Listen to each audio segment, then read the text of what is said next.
President Biden, I and millions of American parents are concerned about the problems that our boys are facing in this country. Please listen to this message from Dr. Warren Farrell. He's a feminist, pioneer, and the author of The Boy Crisis. And he shares with you about how we can take this White House Gender Policy Council and use it to help American sons, as well as simultaneously strengthening your pledge for unity, diversity, equity, and inclusion. President Biden, I want to talk with you for a few minutes.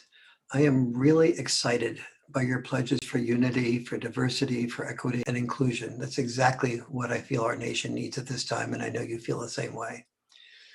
Therefore, I'm concerned that the Gender Policy Council's mission is to help only women and girls.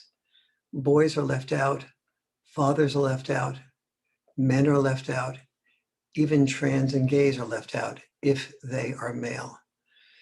This, to me, exacerbates the division between the sexes and inhibits unity. And it also makes your calls for diversity, for equity, and inclusion feel disingenuous. And I know that of all people, you are not a disingenuous man. It's been about a half a century now that millions of parents of boys and I have witnessed an ever-growing boy crisis. We see it hurting not only boys, but the fathers that we hope they're going to become. And the boy crisis also hurts our daughters, because those of our daughters who are heterosexual and choose male love, they want boys who are worthy of their love. By creating a council for gender policy that excludes all boys and men, you are ignoring the warning that Betty Friedan, the visionary feminist, wrote about in The Second Stage, that liberated women's second stage must be addressing the issues of boys and men. Politically, I can see that excluding males feels right. Men, after all, still dominate the corporate and political power structures. And I think that's a valid half of the gender picture.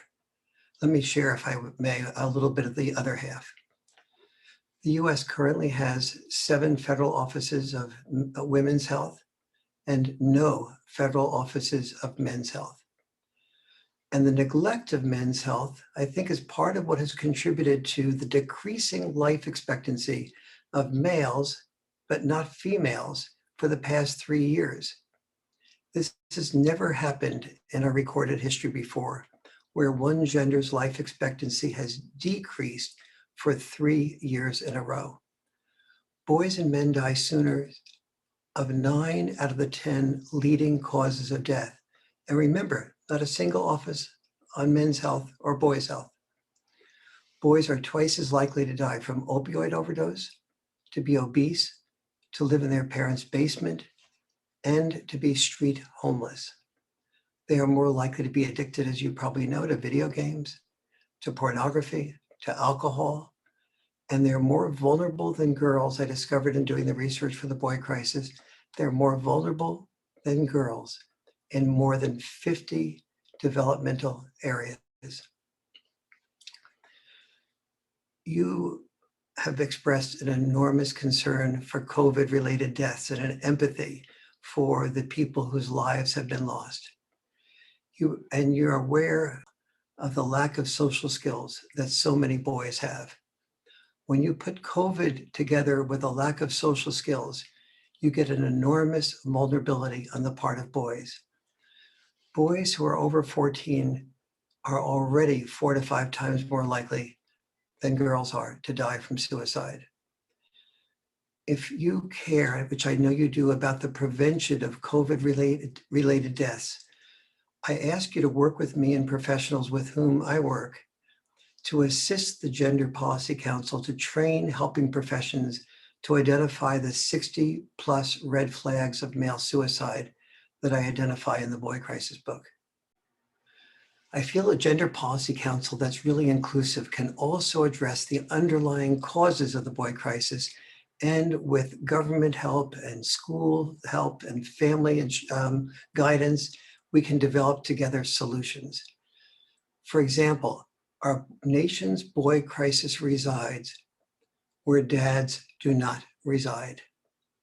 Work with me and other professionals to develop father warrior type programs to inspire boys to become the type of dad that you've been, to develop the empathy and emotional intelligence that you retain, even as you're the most powerful man in the world.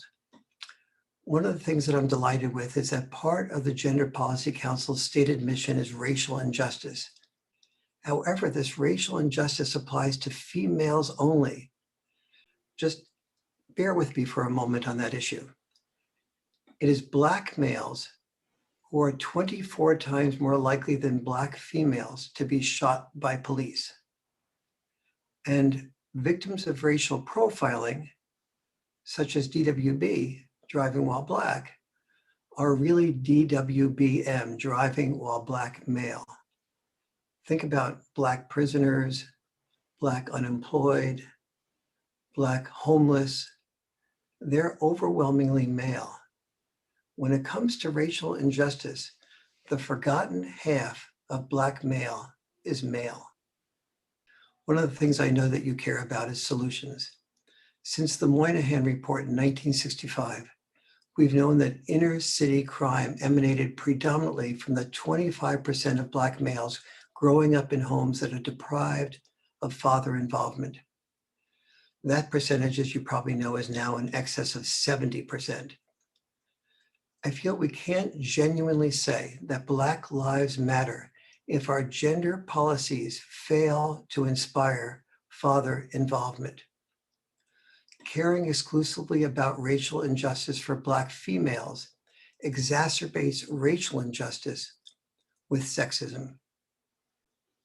One of the things I discovered in researching the boy crisis is that the boy crisis is a global crisis. It exists in all 53 of the largest developed nations.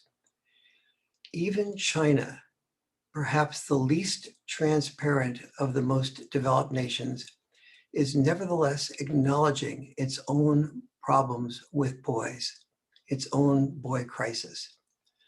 Developed nations that lead the way in acknowledging, confronting, and developing solutions for their boy crisis, they're the ones that are going to be excelling in education and economic development, in mental health, in physical health, and in national security. They are the ones that are going to be the future leaders of the world. Those that ignore it will be the followers. President Biden, I feel we need neither a women's movement blaming men, nor a men's movement blaming women. We need a gender liberation movement, freeing both sexes from the rigid roles of the past toward more flexible roles for our future. You're an extraordinary family man. Of all people, you recognize that we are all in the same family boat. You understand that when only one sex wins, both sexes lose. I hope that we can all be genuine in our plea for unity, for diversity, for equity, and for inclusion. I and millions of parents ask you to include boys and men and to translate your personal data involvement into political policies of a White House Gender Policy Council. Thank you for hearing me, and thank you for caring.